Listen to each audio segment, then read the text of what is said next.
எங்க ஓரவத்தி வந்து நடுவுல இருக்கா பாத்தீங்களா, அவ வந்து பெரிய மாமியார் அப்பாவுக்கு வந்து உடம்பு சரியில்லைன்ட்டு. இப்ப என்னன்னா உங்க மாமியார் கிட்ட உன்னை பத்தி சொல்லி கலகம் மூட்டி கொடுக்கிட்டா உன்ன. ஏன் ஜாலியா இருக்கும், கொஞ்சம் என்டர்டைன்மெண்ட் ஆகும். என்ன சொல்ற, உங்க மாமியார் சிரிக்கிறாங்க பாரு. அந்த விஷயத்தெல்லாம் பத்தி நீங்க ரகசியமா பேசுவீங்களே கோயில்ல எல்லாம், அதெல்லாம் பத்தி இப்ப சொல்லிட்டா கலகம் மூட்டி கொடுக்கிட்டா உன்ன. உலக கோயில் உட்காந்து பேசுவீங்களே, நீயும் அவன் எடுக்கிறா பாரு பின்னாடி, 2 பேர் பேசுவீங்கல்ல. அதெல்லாம் சொல்லிட்டா, இப்போ சொல்லிட்டா வானாவா ஒரு 5 வருஷத்துக்கு முன்ன 10 வருஷம் தெளிஞ்சிருக்காளுங்க. என் கூட சேர்ந்து நல்லா தெளிவா இருக்கு. அப்ப உங்க மாமியை பத்தி சொல்ல வேணாமா, உன்னை பத்தி சொல்லலாமா?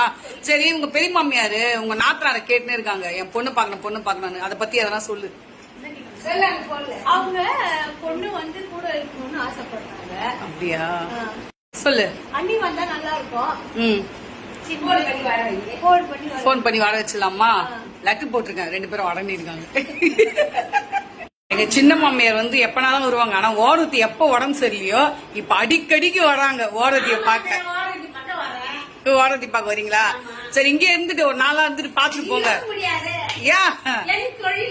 தொழில் இருக்கா? சரி, இருந்தாலும் வந்து போறீங்கல்ல, அதுவே பெரிய விஷயம் தான். எப்படி இருக்காங்க? முன்னோட எப்படி இருக்காங்க தெரியுது? பரவாயில்லையா?